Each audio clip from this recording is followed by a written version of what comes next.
Happy Monday, folks! Welcome to my art journal. Today I'm having a stained glass sunflower painting drawing thing page, and I'm starting off with an old piece of newspaper from I think it's 2010. It's one of the newspapers that I brought from a vacation, and I like to use it as backgrounds once in a while.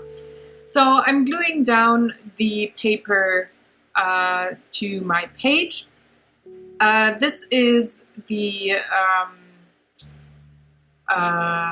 my take on the August challenge of the journal workshops, and I did not want to make like an ornament or something that has a stained glass effect, but I just wanted to have the appearance of stained glass on my art journal page in my book, actually.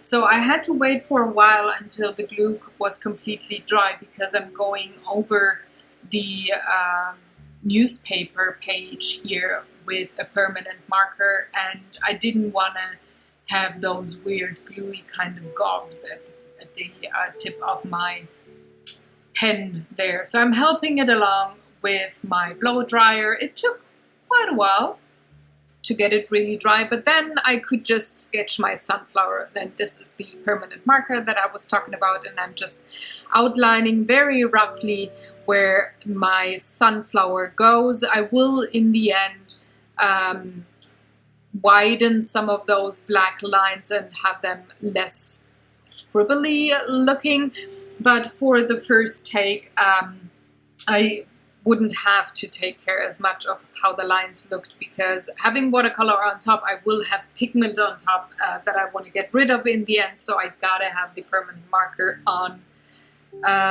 the finished piece once more and could clean up then. So for the background, I just took some, I just drew some vertical lines, and the reason being is these are kind of grass leaves maybe, or a wallpaper, or I don't know, a fence or something. I did want to leave that open. For me, they're grass blades, hence I'm going to color them green.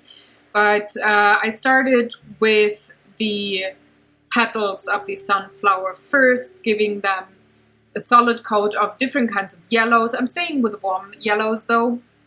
And having even a tiny bit of yellow ochre, which is more of a brownish yellow there. I'm just coloring them in.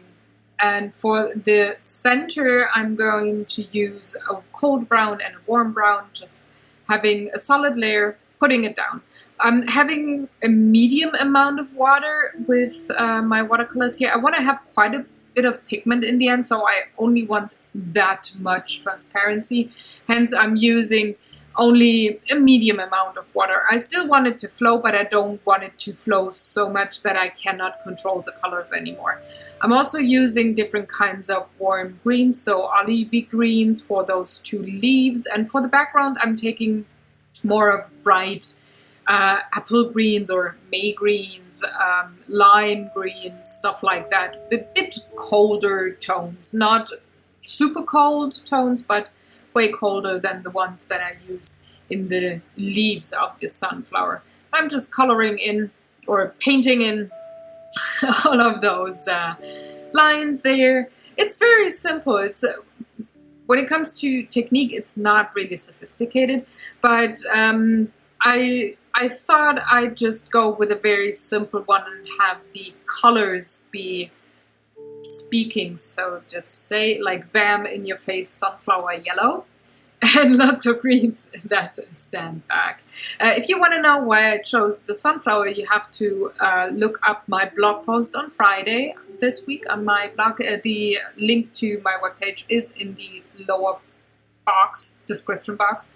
It actually has a meaning that I did choose the sunflower, but the story about that will be on my blog alongside close-up photos, material lists, like which exact tones of colors I used for coloring that sunflower piece here and all that kind of stuff. So hop on over, you can see it on Friday this week together with all of the other art pieces that I published this week. There's like a huge blog post coming up every Friday.